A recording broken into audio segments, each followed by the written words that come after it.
Hey, what's up YouTube? Dark Signer here, coming at you guys with another video. So this is my undefeated zombie going second deck. I've been playing this just like all over the internet, and then also I played it at one local, so I went undefeated in Cali. The min is not as big as it normally is, but obviously it still counts for something, especially with the whole virus not letting anybody play. So this is the way I've been playing it. I've been liking it a lot, especially now when Numerons came out. The deck's still very powerful. The way it's set up, you just basically just break their board, and then you just summon Doom, and then you just control the board from there, and then you just essentially just win. So this is the way that I play it now. So it's a triple Unizombie. This card's obviously the best card in the deck. It just does wonders for it. 2 Shiranui. Essentially 2 more copies of the Unizombie, but I don't want to play 3 because when you get ashed, it's really, really bad, so I just don't want to play it. Same thing when they just stop it in general. It's just one of the worst cards. 2 Gozuki, essentially it's another Unizombie, but you also get the added effect that when it's into the graveyard, you can banish a zombie and then just summon a zombie from your hand, so it becomes really viable. I mean, it's really like another viable option for your Unizombie, so it's not as powerful because you can't just automatically discard from the hand, but still. And the cards you send is 2 Doom. Obviously, it's like the boss of the deck. You guys don't know what he does. He negates 2 cards essentially. One, every time that a zombie activates an effect, so including your opponent's, one is that either it negates the effect, or the other one is that it banishes a card on the field or the graveyard. So this card is actually very, very, really, really, really good. And then 2 Bloom. It summons them, so why not?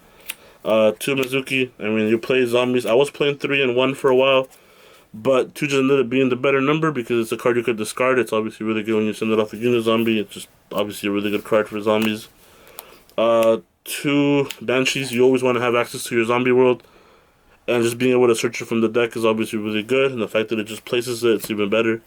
And then I do play one of the golden guys. He's pretty expensive right now, so if you guys don't have him, you don't have to play him.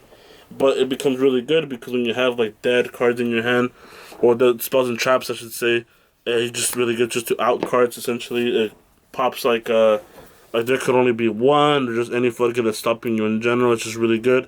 Being able to recur it back from the graveyard and give it the added like it can't be destroyed thing is really good. A lot of decks can't deal with that. The bigger boost guy, 35, is obviously really huge. This card is just really good. I wouldn't play more than one because I don't play the spells and traps. But having access to him, you can always just send them to the graveyard, is just obviously really good. 1 Jackable Balan. I don't even know how to pronounce his name. He's really good. Obviously, like when you're able to take cards, if you don't know what he does, he just summons himself by discarding a zombie, and it takes one of your opponent's monsters on their turn. So it's good because like you're able to like get like their block dragons and stuff like that. And then obviously just being able to discard cards from your hand becomes good because a lot of the time when you don't draw Unizombie, you just need ways to discard cards to get your whole engine rolling. And then I would never play any going second deck without Pankratops. This card's really, really broken. Essentially it becomes 2 pops. When they have a big board, you just attack over something and then pop something else, have them negate it. So it essentially just takes care of 2 cards for 1, and then you evenly match them and then you win. Triple Gamma along with the Garnet. I mean, this is probably one of the better hand traps right now, along with the Triple Ghost Ogre, which is the best. I think one of the best hand traps right now as well. I don't play anything else. I don't like Ash in this deck, even though it's a zombie. You can trigger your zombie. You always have other zombies to trigger it.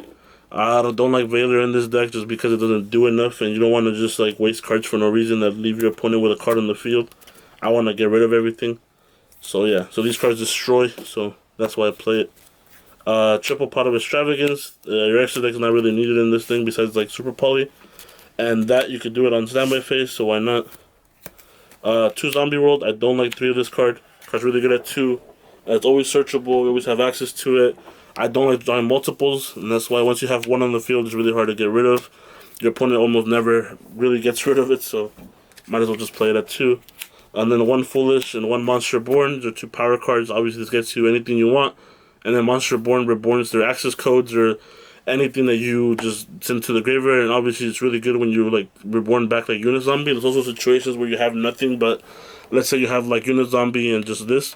You're able to go like Unizombies and Gozuki, Monster Born Gozuki, send something to graveyard, and then if you happen to have like one other zombie in hand that's pretty bad, you could reborn it back with Gozuki, so might as well, and you can just keep your plays going like that.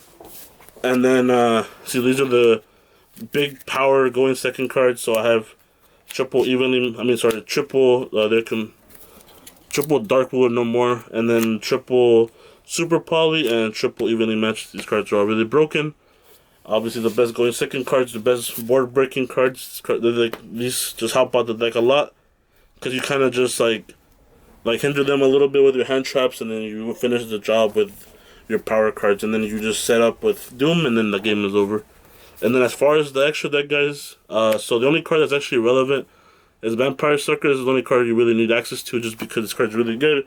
Obviously, just keep drawing your cards, and then the fact that you can reborn your stuff and then trigger your Doom to banish a monster is just really good. So, and then for the non-important cards, but they're still there in case you need them. One Link Karibo, obviously triggers your Bloom. It's just really good. One Barricade Blocker, if you have extra stuff in your hand that you just want to get rid of, just to keep everything going. This card's really good. It gets you back Zombie World, why not?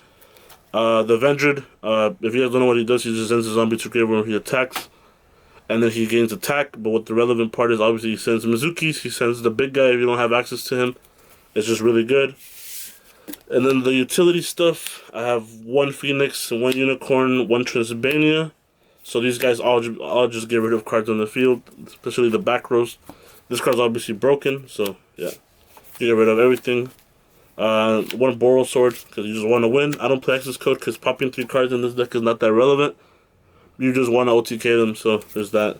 And then one Savage and one Omega, the best level 8s for this deck. This obviously recurs back Mizukis or anything that you need. And then this card is just obviously broken. Everyone knows what that does. And then as far as my super poly targets go, there's Starving, there's Swamp, the Zombie guy. You guys don't know what he just takes 2 zombies. He's kind of weird with like the token thing. It pushes for a lot of OTKs. And then the Cybers guy. So essentially I play 4. I was playing like 3 of this guy for a while. And then like maybe one other one, like a Starving. But it just came up too much where like I just needed a way to out things right away because they had negates on board. So I just play these. That way Super Poly just becomes way more live going first. And you only really need one of those zombie guys because usually when you Super Poly them once, you almost kind of win the game. As far as the side deck goes, this is the side deck I have for now. Obviously you guys could change it. Feel free to do that. So it's 3 Cosmics, Triple Twin. I think this card's a lot better than, what's it called? Lightning Storm in this deck just because you always need to get rid of cards from your hand. And outside of turn 1, it's not very good. It becomes dead. Because you always have like Zombie World and stuff, so there's that. Let's see. Triple Called By. When you go first, this card just becomes really good. Obviously, you gotta stop every single hand trap because this deck is very susceptible to them, especially when going first, because your whole point is to break boards. So you'll have a bunch of going second cards and then like one Unizombie, so you just need access to like your Unizombie like thing to go through. So you just have to play it. Triple Impermanence. I only play this against certain matchups where I just feel like I need it, or decks that just make Dweller, and I want another card that just gets the stops that, or like against Numerons. So there's that, and also it can't be called by. 2 Rivalry. I don't want to play 3 of this. I don't want to draw too many of this. Card's actually really good though. Obviously, when you go first, you just want cards that you guaranteed like that. What's it called? When you're guaranteed to go first, you just need cards that just like help you obviously go first. Because like I said, you do play a lot of going second cards. And this card usually means game against most decks because once you have Zombie World, obviously you can't summon nothing. And what's it called? Usually they don't play like back row stuff against you, like back row removal. So it's just obviously you win off of this card most of the time. And then finally, one red reboot, obviously against all the back row decks that just started popping up with the whole Numeron thing. It's a good way to just deal with the whole board because like obviously you negate something and then you just Transmania them. So this card is actually really, really good. I was playing the battle card, the one that like stops things in the battle phase and then it just ends their whole card effects for the turn. But that card was just not that great. I just didn't like it. This card's a lot better, and this card's really, I don't know, just a lot more versatile. Stops like impermanence as well. So yeah, and then that's it, guys. Hopefully you guys enjoyed it. I love making deck profiles for you guys. I haven't done videos in I don't know how long, but I will start making them. I also got top 8 at the Rewind tournament. I don't know if you guys are interested in seeing the deck profile for that. I played Mystic Piper. I thought it was a very unique deck. And until I played the tournament, and then I realized everyone was playing it. I don't know why. I just thought it was a fun deck, especially because I got third place at the Long Beach tournament, like right after that format. and look, all the cards are legal. So yeah, hopefully you guys enjoyed it. Peace out, guys. Have a wonderful day. Have a wonderful weekend. Have a good one. Stay